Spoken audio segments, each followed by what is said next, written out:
can't have a forehead like that after a fight and then in a close fight and fucking lose. Think you're gonna win. You know, if it's close and you have a forehead like that, it's over. Today I'm joined by Sam, the creator of the YouTube channel YinYang Monkey, making me laugh for all these years and mixing in some mixed martial arts content along with that. So how's everything going today, man? Very good. Thank you for having me, sir. I've been very excited to do this. It's not a lot that I get invited to go on other podcasts, but here we are. So let me ask you this just to start, right? You know, back to the channel, right? Yeah. Why'd you get it started? Is it something, did you want to make people laugh? Did you want to make yourself laugh? Was there anything in it for you? Honestly, it started off just like at the back end of 2017. I was working a full-time job, just kind of like dead end. And I studied like media production at college.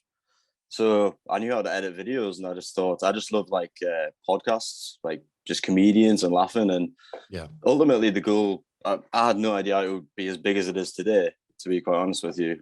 But I just rolled with it, and people seem to enjoy it. So I didn't really have any motivation for starting it, but I'm just, again, I just like to laugh. And you know, the best thing about the channel is, I'd say, is I get comments, people saying they're having like a shitty day, a shit time, something like that. And if the compilation helps, then that's what it's all about. So yeah, for sure, man. Absolutely. If it puts a smile on your face, it does the job, which is yeah, definitely what it's done. And while I'm editing these videos, like I'm sat there just belly laughing. So it's like, it's the best thing possible. Yeah. Especially, yeah, with guys like Joey Diaz, Bobby Lee is fucking hilarious. Oh, man. You know? Too funny, man. It's a shame I live in the UK because Joey Diaz doesn't have a passport, so he's never going to come here. So I'd have to travel to the States to see him live. Are you a big comedy fan? Yeah, man. I just love laughing.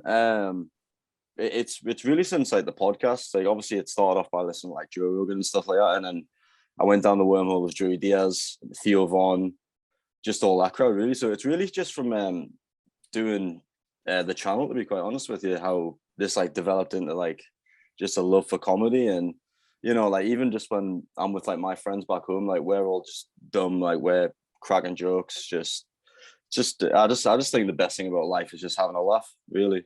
Yeah, absolutely. Especially when you're stressed out or whatever the case may be, it just makes you feel so much better. There's no better medicine than that. Yeah, exactly, bro. You got it. Do you have a favorite one? Do you have one that sort of makes you laugh more than others? Like I think Joey Diaz is probably one of maybe the funniest guy I've ever seen in my life. Bobby Lee is obviously very funny as well. There's a whole bunch of them. But you got a favorite one?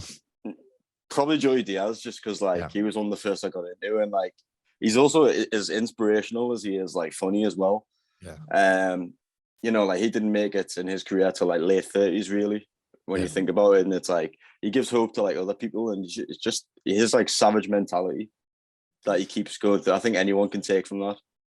Absolutely. And one of the reasons I got into Joey Diaz was because, you know, I'm obviously a Joe Rogan fan as well. And I saw him on there, and I saw him on a couple other shows. And turns out that Joey Diaz actually, you know, was raised in North Bergen, grew up in North Bergen, went to North Bergen High School, which is a, you know, city in New Jersey. And I actually grew up in North Bergen. I went to North Bergen High School as well. Or we got you back there.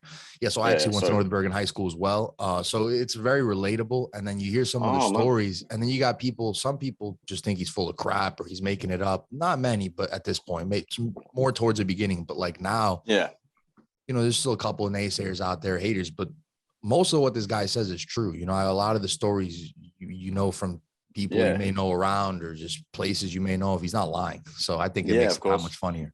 So you're actually from North Bergen? Like the New Jersey area. Yeah. Well, I was born in Spain, but I moved to US very young, and cool. I've been here ever since. Yeah. Oh, nice. So, well, I've actually been to New York. That's the only place in the States I went to. I went in like 2018. I like it. It was sick. Nice. Yeah, we're right by need to there. come back. Yeah, North Bergen is literally I don't live in North Bergen anymore, but it's literally the town right across the water, right across the Hudson River from New York. So you get arguably North Bergen, the two neighboring towns get arguably the best view in the world of that New York skyline. Oh yeah. Don't you call it the city? Yeah, the city. Yeah. Well, I've watched Sopranos like 6 times as well. Like, the Sopranos. The city. I'm watching that right now. That's so I don't know. Really? I've never seen it yet, but I'm still. It's your first time? Oh man, it gets better the second time. Breaking Bad and Sopranos are like the two goats for me. Breaking Bad's incredible. So good, man. Yeah, Peaky Blinders was great, but this last season let me down. Yeah, it was pretty shit. Like, I love Peaky Blinders. That's like, because it's always American shows which are the best, but Peaky Blinders is like right up there. I'm surprised you can like I struggle to understand what they're saying sometimes. And like I'm from like the northeast of England, and they're from like the north as well, because everyone assumes the UK is just London. Yeah, you know what I mean. So let me ask you this, man. Yeah, man. Is there any connection between the comedy and MMA stuff for you? Because, for example, for me, Joey Diaz feels like somebody who's somehow in the hearts of MMA fans. Yeah, for sure. It is a weird crossover. Like Joey Diaz was once on Ariel Helwani's show. Yeah. Maybe through his affiliation with Joe Rogan, something like that. But if you see Theo Von now as well, he's at like Theo Von's at every MMA show. Like when Dustin Poirier won the interim belt. Yeah, They're both in Louisiana. Hyping up. Yeah, man. Yeah. So yeah, I think it's just like comedians are like they're crazy people and fighters are crazy people. So I mean, more or less, you know what I mean? You've got to have a certain like mindset to do both. So I think there's not much difference between the two, really. I mean, obviously there's a huge one, but when you think about it, it takes a certain type of person. Yeah, there's sort of like a large percentage of comedy fans that watch MMA and a large percentage of MMA fans that watch comedy. So it's like a weird interchangeable thing. And let's be honest, bro, some of the fighters on the mic are comedians themselves. Like so, whether it's putting on an actor or whatever, some of them are just like funny. Yeah. I mean, how many viral moments has there been like from Tony Ferguson? Like, hold on, bro, I'm talking. You know, like that. Oh shit. Yeah, that's the best just one. All that. I mean, MMA is funny, man. Hold on, brother, I'm talking. Hold on, I'm talking. I'll fucking ankle pick you. Chael Sonnen for me is the best one. I don't know. I can't. A lot of guys use insults. They'll say, you know, like fuck, shit, this and that, screw, you know, your kids, whatever. Chael never had to curse at anybody. He was always really smart and deliberate with the way he trash talk people. Yeah. Like it's funny, like if you go on like his best moments or something, he's just like ripping into Anderson, saying like, "Why is Anderson got a translator here? He like clearly knows English." It's just very smart with it. Yeah, he's like, we have Ed Soros translating. I can get a better translator than Ed Soros for $9.99 or something like that. Yeah, it was funny. All right, so I want to get into MMA a little bit because it's something you do talk about as well. And I want to start with like a big topic right off the bat. Is Conor McGregor, a name who's been in the news, particularly because people are asking who's this guy going to fight next when he comes back. You have any thoughts on that? Well, I just done a podcast. I'd like to see him versus Jorge, just because how big of like the fight week would be, and if it actually happens, I don't think it would go well for McGregor, if I'm honest with you, because Jorge is a bigger guy than Dustin. Dustin gives fucking McGregor so much problems as well. So I would maybe that Michael Chandler's always an option as well. Who wouldn't want to see that again? At 170, it's probably gonna have to be a 170. I don't think Conor's ever making 155 again. No, he's a big guy now, isn't he? Yeah, he even said it too. He said, "I don't envision myself ever making 155." You could tell just by looking at him online and all that. He's having some fun, right? Like whether it's food or other stuff. So I don't think he's ever making that weight again. Well, you've got to have fun as well. It's just it's literally like that old expression, like what's the point of waking up 6 a.m.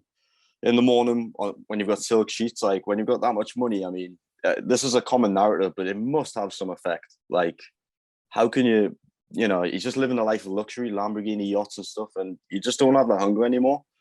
I still believe he could probably fight, but I believe like you should definitely just have like tune-up fights. There's no shame in that. Yeah, absolutely. No shame at all. I mean, he should have stuck with a path with like Donald Cerrone. Obviously, COVID hit, stuff like that, but to go from Cerrone to Poirier was probably a bad business move. He's one of the biggest superstars in the sport. Maybe you should listen to management, and I don't know, but. Yeah, just to touch on what you said before, to start that, the thing about Conor that I don't get is he gets a lot of hate, right? Oh, he sucks now and he's never going to come back. Yeah. I think people need to understand that everything we're seeing from Conor McGregor right now is extra. It's a sequel. Like this guy has done everything. This guy doesn't have to be fighting. If he retired after the Eddie Alvarez fight as double champion, it's done. Like he could lose any other fight after. You could say he's not the same fighter. You could say he shouldn't be fighting. Yeah. You could say, but to say like, oh, you know, whatever, like who is this guy? No, he's done everything already in the sport. Yeah, man. People have just got short-term memories. Like they generally just they don't understand the work that goes in and what he's actually accomplished. First two division champ. I mean, that performance, Eddie Alvarez, especially back then, he was no pushover. And the way he just like tore him apart, MSG, like he was just a boy. And I think people are expecting, like, what do they expect now? It's 2022. The real Conor hasn't really been there since like 2017. That's 5 years. The sport moves on. Yeah.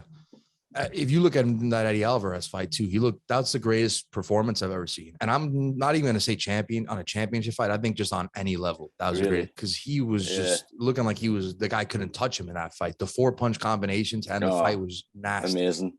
Amazing. Yeah. So you think he's done, or you still think he's got a little fight left in him? I think he's got some fight left in him for sure. I mean, how old is he now? He's 33 or something, isn't he? It's like 33, 32. Something like that. Yeah, of course. I mean, you could have like 1 or 2 more fights. It's just, it's hard to really say, but I think with the right opponent, for sure, yeah. He's still got that left hand. It's just, he's just been against a different caliber of opponent. 2 Dustin Poirier fights, Habib of all people. You know, I mean, we don't even have to go into Habib fights. Oh, yeah. Maybe a couple of tune-up fights, but he doesn't need to do all this shit, to be honest. It's just, he was so polarizing, and he just shifted the sport in such a big way that even still now, we're still like, is Conor coming back, you know? We've still got stars. We've got Izzy, Sean O'Malley. You know, we've got our next superstars, but, you know, we should just thank Conor for what he did for the sport. And I'd love to see him come back and just, like, flatline someone. I'd love to see that, but will it happen? Who knows?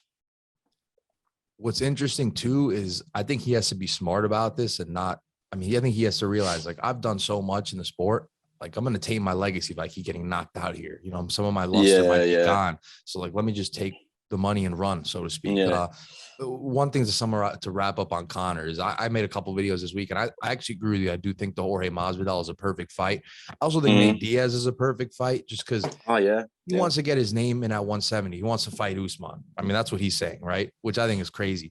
But you're not going to get in there and fight Usman right away, number one. But if you want to, whatever, whether he does it or not, I'm not going to argue that. But let's just say he fights Usman. For that to happen, he's got to fight a couple people to build some credibility in the welterweight division. He's not going to fight anybody in the top 5. It's a Shark Tank. He knows that. Again, his best interest is to fight a guy, again, like Masvidal, Diaz, who he could draw some pay-per-views with.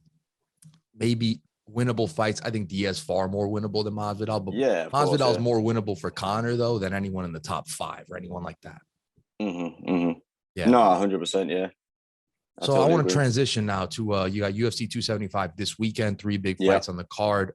Get into those few fights a little bit. Let's get into that first one. What do you think of the Zhang Weili versus Joanna Jędrzejczyk fight? Obviously, one of the biggest fights ever for women. The rematch.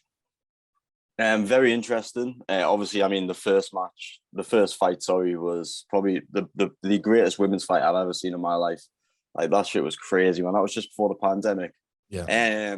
I'll have to go. I'm gonna rewatch it before this weekend, but I think Joanna won the first one. I agree. I know it's very controversial, but I think Joanna won the first one. Going into this, Zhang Weili's had 3-4 fights maybe since they last fought. Joanna, I think that was her last fight, wasn't it? That was 2020, yeah. That was her last fight. I think she beat Michelle Waterson before that, but I think it was before that. Yeah, she did, yeah. But ring rust is a real thing. We all know that. And Zhang Weili is still a savage. I think it'll be very interesting, but probably Zhang Weili is a savage. Yeah, Zhang Weili is definitely. I thought Zhang Weili actually won the first Rose fight, and I actually thought Joanna won. I do agree with you. I think Joanna won that fight against Zhang Weili, but it was super close. Could have gone either way. Yeah, I think it's just the judges seen that the big bump on her head, and they just think, oh well, she obviously lost that. But when you go back and watch it, I watched it a couple of times because it was so good. Just the volume she puts out was just like that a lot bump, more. That bump fucked her up for sure. 100%. You can't have a forehead like that after a fight and then in a close fight and fucking lose. Think you're gonna win. You know, if it's close and you have a forehead like that, it's over. Yeah, like it was so weird. I've never seen anything as bad as that as well. I mean, Joanna is quite an attractive lady, but she didn't even look human. She didn't even look human after that. I was like, whoa. I've never seen anything like that before. What was that? No. What was this? I think it was called a hematoma or something. I probably butchered that, but I think it's a hematoma. I think that's what they were calling it. But either or, it looked like she was growing another head. Poor lass. Looking like Megamind. Yeah, man. All right. How about you? What do you think is going to happen in that one? I think it's going to be another close fight. It's hard to say. If I had to, give it to somebody, I'd probably go with Weili just because of the inactivity from Joanna, right? I mean, it's so nip and tuck. so close between those two that you're almost pulling hairs, and you got to start looking at different things to differentiate it. And I would have to say the inactivity maybe. But what about Zhang Weili losing a couple fights in a row? What does that do to your psyche? Yeah, exactly, man. Well, what I found usually is in a lot of rematches, especially when it's decision the first time rounds, I'm probably going to expect someone's going to sleep. That's usually what happens, like, because they've had 25 minutes of sharing the octagon to figure each other out. I think they're going to know each other's like behavior and mannerisms a bit more. So see how it goes. I mean, they could both do it, right? I mean, I think Weili a little more could definitely put her out. She's a beast, man. Like she's big. She's a big lass. She's really big. Again, she's one of the best in the world. Like, if she were to match up with Carla Esparza tomorrow, who just beat Rose, beat Weili, I'm taking Weili in a heartbeat in that fight. Oh, yeah. It's such a weird situation, that division, right? Because you got a fight that was like the most boring fight ever, pretty much, at least to me. What'd you think of the Rose Esparza fight? I mean, what can you say about that fight, really? It's just like, there's genuinely nothing to say. I mean, I'm not the type of guy it was a boring fight and all the hate floods online, you know what I mean? Because we don't know what's like to be in there. And they're probably just respecting each other's, like, whether it's skill set. And let's face it, you don't want to go to sleep. But, I didn't like it how at the end, how Rose, like, just got up and started celebrating. I was like, you haven't won shit. Yeah. I'm gonna tell you something, man. A little funny story that's gonna test that. It's a little random, but I had a fucking dream last night that I was in the octagon with Nick Diaz for some reason, and I was supposed to fight him. Okay, I swear on my mother, like just last night. And in real life, when you're not lucid and not sleeping, you're thinking like, oh yeah, I could be a UFC fighter and a tough guy. Let me tell you something, bro. When I was in that dream with Nick Diaz in the octagon, I wanted no part of it. I was like, get me the fuck out of here. Yeah, I don't want this. Yeah, fuck that. Like, even in your dreams, Nick Diaz is a scary guy. Yeah. Literally just happened. I was like, I don't want to fight this guy. Why am I here? I don't want this scenario. I've actually had a similar dream. Where when I've been in the octagon, but it's like one of those dreams where your punches kind of like don't hit the person. Like it's like a pillow punch. So I've had that. Yeah. All right, let's get back to the real world now. Yeah, man. Anything? So, what about the Valentina fight? Obviously she's facing a 19-1 opponent. Anything you think in that fight that could be a threat? Santos is a beast, and she's quite long, isn't she? But Valentina, I'm never betting against my girl Valentina. She's my home girl. She's probably gonna go down as the GOAT. I want to see Valentina and Amanda again, like, because I think she's improved. She's at the pinnacle of her abilities right now. But again, I've just got to go with Valentina. Like, she's just like a proper ninja, like a fighter. Like, the way she carries herself, everything. She's a scary individual, and I just don't see anyone beating her for a long time, unless she would have to go up in weight class. But I have been wrong about these things in the past, so we'll see. But I'll go for Valentina. How about you? It's interesting because, I'm going to go Valentina until I see anything different. Even if I see a contender that's like a world beater, I'm not picking against Valentina until I see it. Kind of like Nunes. Well, obviously, Nunes has to get through that fire with Pena, right? But the one thing that it is, let's say Nunes does do that, right? The one thing I never liked about the fight, and I do think Valentina's the GOAT fighter. I think she's the best female on the planet. And I actually think Valentina won one of those two Amanda fights, but it was like that fight was so nobody 200. Nobody did enough. Yeah. Nobody did enough in those fights, though, in my opinion, to even take a win. So I don't really care about that. But when you look at Valentina, it's like Amanda's big for 135. She can make 145. Valentina can maybe make 115, or is that crazy? But if she can or cannot, she's perfect for 125. Like Amanda can make 145. So that fight, to me, it's never an even playing field because you have a girl who's just bigger. Yeah, exactly. I think Nunes could probably fuck up a lot of the males as well. A lot of the male fighters as well. You think so? She's just that level, bro. So do you think Juliana Pena could fuck up a lot of the male fighters?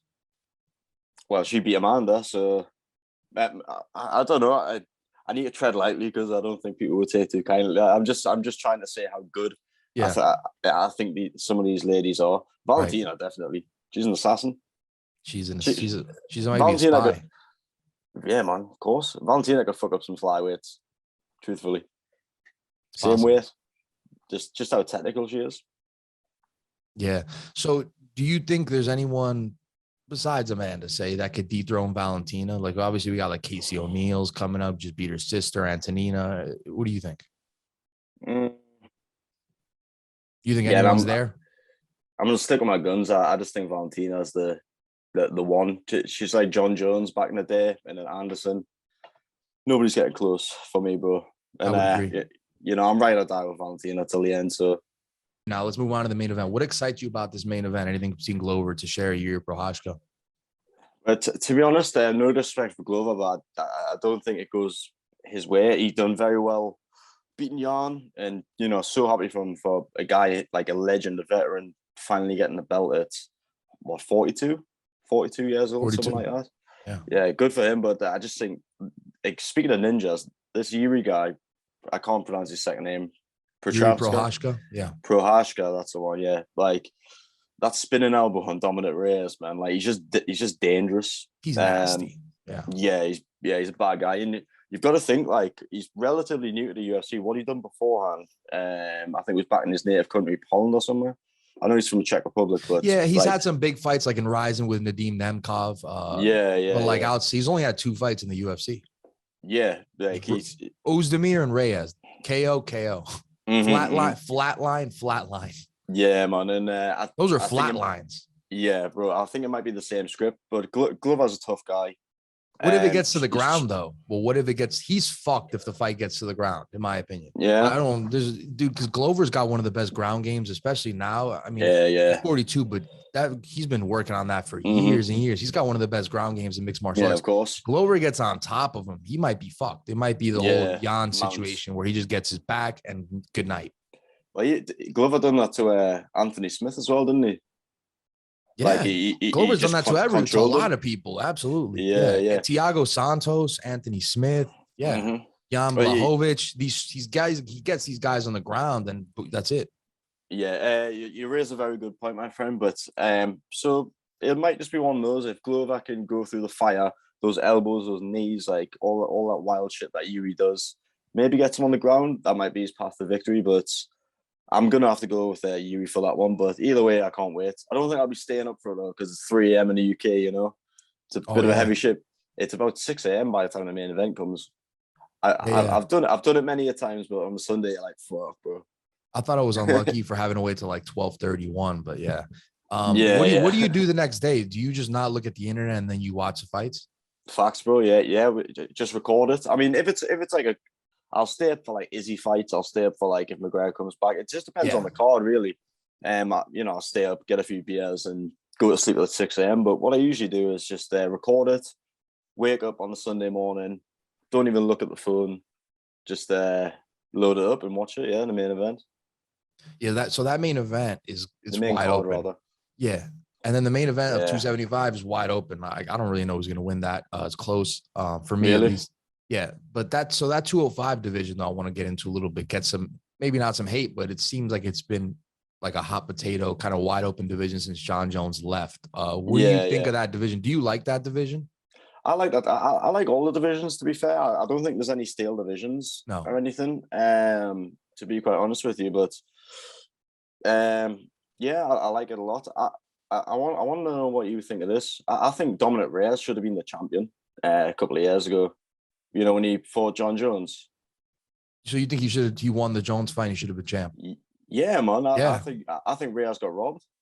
To be honest, I think Reyes got robbed as well in that fight. I had Reyes winning the first 3 rounds, and then you know, all you heard in the aftermath of that fight when John Jones won was, you know, well, to beat the champ, you got to take the, you know, you got to take the fucking belt, you got to dominate him, whatever. And then you're like McGregor's coach John Kavanaugh saying like, oh, you know, if the fight were to go to the death, John Jones wins, and I get all those points, but I mean, the guy won 3-2. It's done. Well, to answer your question about the division, it's got some good fighters. It's good. I think like towards like the lower ranks, like the 10th, ranks 10 through 8th, are the most like dark horses. You've got Jamal Hill, Paul Craig from the UK. Like those two are certainly up and coming.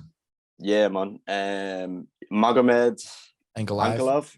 Yeah, man, he's a fucking savage. These Russians, man, are just crazy. But Rakic, he just had an injury against Blachowicz, but Blachowicz looked good in that fight too. He did, yeah. It's unfortunate when like the legs. It's these leg kicks, man. These leg kicks are fucking everyone up. Where did these calf kicks come from? I don't know, Just but they're change the shortening game. some fights. Yeah, absolutely. Mm-hmm. Some of them should be illegal, in my opinion. Like, you know, like the one Robert Whitaker does, like that inside calf kick. The one I Dude. hit on Darren Till. Oh my God, dude. Yeah, How is that legal?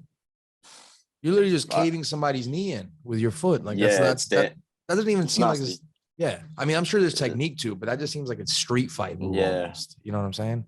let's call it. It's like an oblique kick or something like that. Something I like believe that. that's what something Yeah. like that. Yeah, I can't imagine it feeling very nice. But yeah, these guys are plunging and kicking each other in the head. You know, I mean, I'm sure when you're full of adrenaline, you barely feel it. For sure.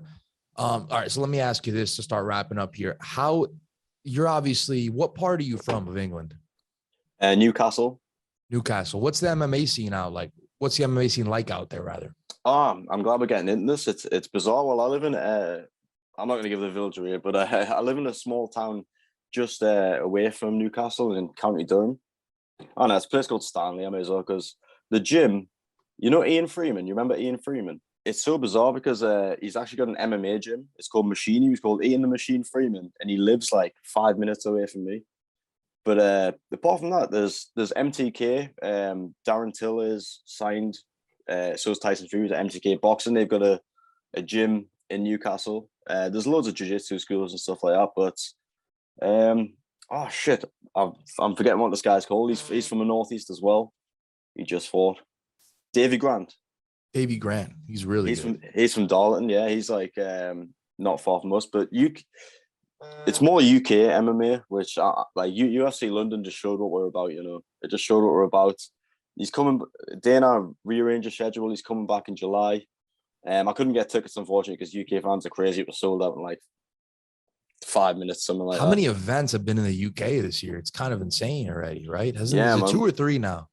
Well, this will be the second one. Okay. The first one was in March, and like it just blew the roof off the place. Yeah. So then Dana said to Tom Aspinall for the main event, he's like, "We're coming back." So we're coming back. Darren Till's fighting against Jack Hermanson. We've got who else? Tom Aspinall. That's announced already. Till versus Hermanson. Till versus Hermanson. We've got Paddy Pimblett. I forgot who he's against. Molly McCann's fighting again. Yeah, forgot the guy's name. Tom Aspinall against Curtis Blades. Love Tom Aspinall. That guy is so. Him and Cyril Gahn are like a new breed of heavyweight, honestly. Yeah, like are they really heavyweights? Like the way they move and that. Love Tom Aspinall. Yeah, I think he's going to be a champ. Like, I mean, if anyone can take a punch off Ngannou, then what's the, because I got to ask you, you are from that area. What is the hype around like Paddy Pimblett around there? Because I'm from America, so I don't know. Yeah. It's not, maybe it's not the same around here. This guy's becoming a huge star. Yeah, he is. Yeah. Well, he's always been huge in Cage Warriors. Like, even before the UFC, he's known for just like, obviously his hair and the kid scraps as well. He's always been well known on like the Cage Warriors. He's taking the same route as McGregor, really, but I don't really think he's got like, I don't think he's as good as McGregor, to be quite honest with you. I don't even think it's close, to be honest with you. Yeah. Like, no disrespect. No disrespect to Paddy. Like, he's flying the flag for the UK, which is good. But yeah, like he gets clipped too often on like in the first 2 fights. Like, as a UK fan, I'm sitting there, I want him to win, and then he comes out, he gets hit, and you're like, oh fuck, like he gets hit bad too, bro. People are waiting for him to just get hit, but you know. He's pretty tough. Yeah. But we'll see what happens. And the thing about him too is he doesn't take care of himself outside the octagon. No. Catch up to you. I think it's part of his gimmick, to be fair. Yeah, it's a bit weird, isn't it? Like, so you think he does it on purpose? Yeah. So like, I guess people, he's just running with it now. No, it's kind of part of like the English lad culture, like, oh, we don't give a fuck about anything, you know what I mean? Like, that's just how English people are. We're fucking crazy, man. So it's just part of like the whole panache of what he's trying to do.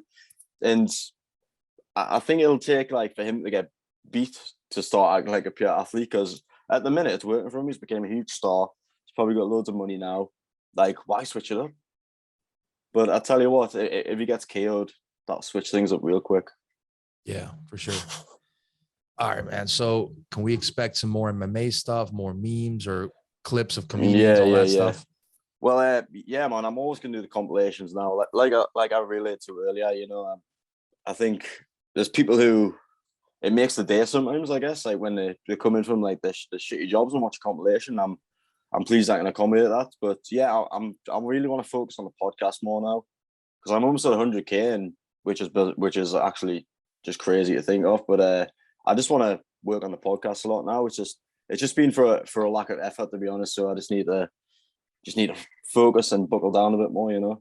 I think people that maybe people that enjoy this stuff but don't like edit or do any of this stuff don't understand how much time and work it actually takes. It is insane.